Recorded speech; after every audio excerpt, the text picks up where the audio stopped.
इस प्रदोष व्रत में आपको रहना है बहुत ज़्यादा संभल कर, क्योंकि बनने वाला है एक अद्भुत योग का निर्माण।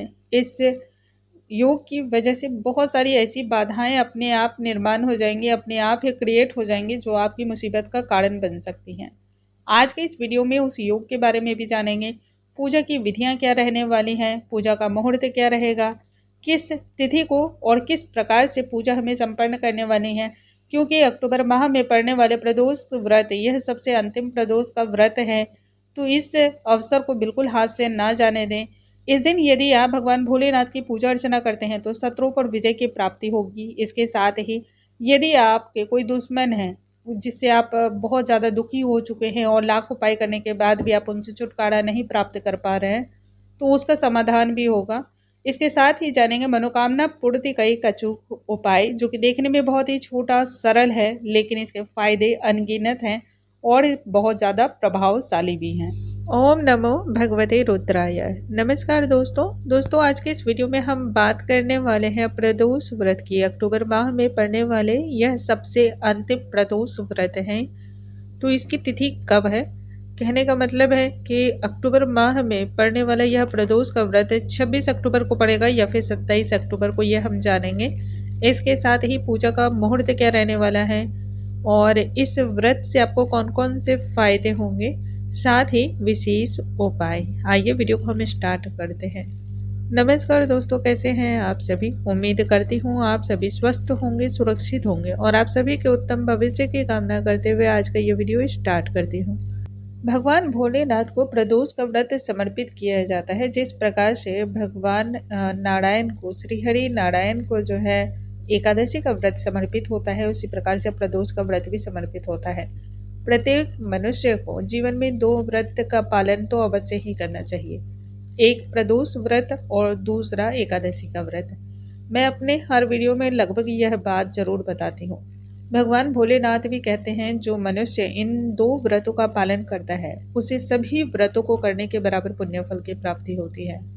तो यह व्रत जो है बहुत ही उत्तम है और इस बार तो यह व्रत जो है ना और भी ज़्यादा शुभ बनने वाला है, क्योंकि इस बार जो व्रत पड़ने वाला है, अक्टूबर माह में जो व्रत पड़ने वाला है, यह 26 अक्टूबर को पड़ने वाला है, जिस दिन गुरुवार हो रहा है। गुरु प्रदोष व्रत के नाम से इसे जाना जाता है, क्योंकि गुरु प्रदोष गुरुवार के दिन पड़ने वाला है, इसलिए इसे गुरु प्रदोष व्रत के नाम से जाना जाता है।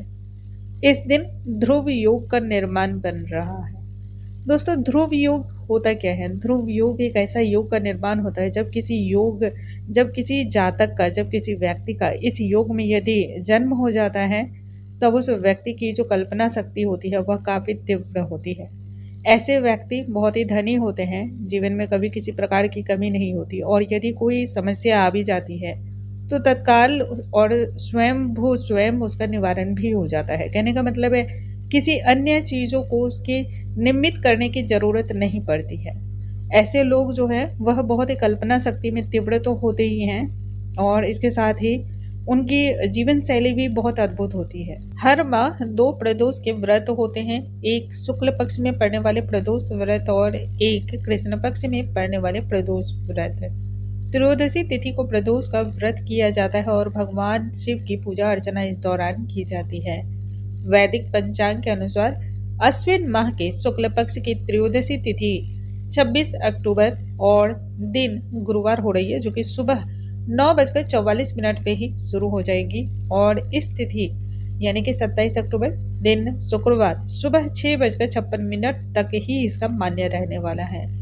इस तरीके से यदि देखते हैं तो सर्वाधिक जो व्रत का समय है वह 26 अक्टूबर को पड़ रहा है। 26 अक्टूबर को सर्वाधिक इसका महत्व देखा जा रहा है, क्योंकि दिन भर इस दिन जो है प्रदोष का व्रत का जो मुहूर्त है वह दिन भर है और 27 अक्टूबर को सुबह ही यह समाप्ति हो जाती है।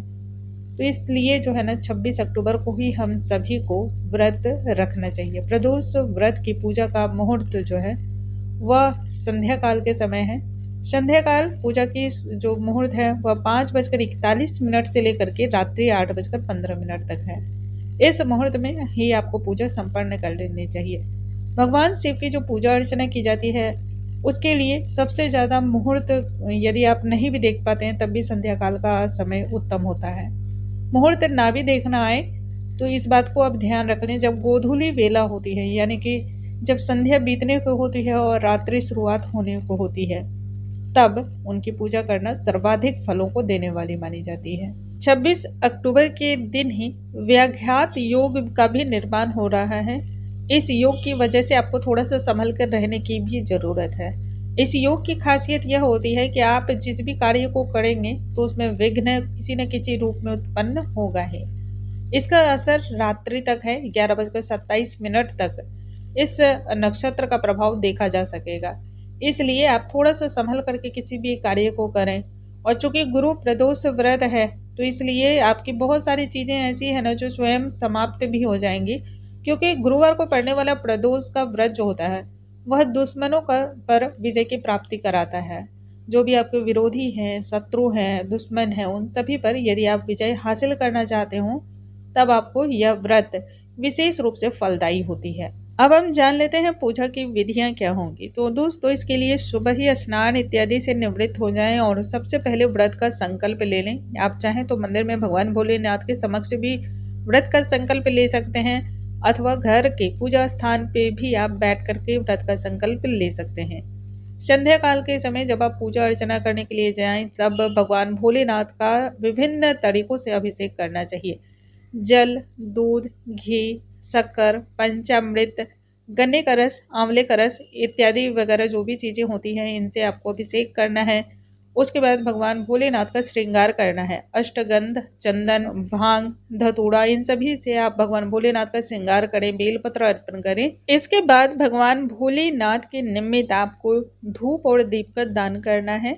दीपक का मुख आप उत्तर दिशा की तरफ रखें या फिर पूर्व दिशा की तरफ रखें, इस बात का विशेष तौर पर ध्यान रखें। दीपक के नीचे आसन जरूर दें। दीपक प्रज्वलित करते समय आपको करना है एक महा उपाय।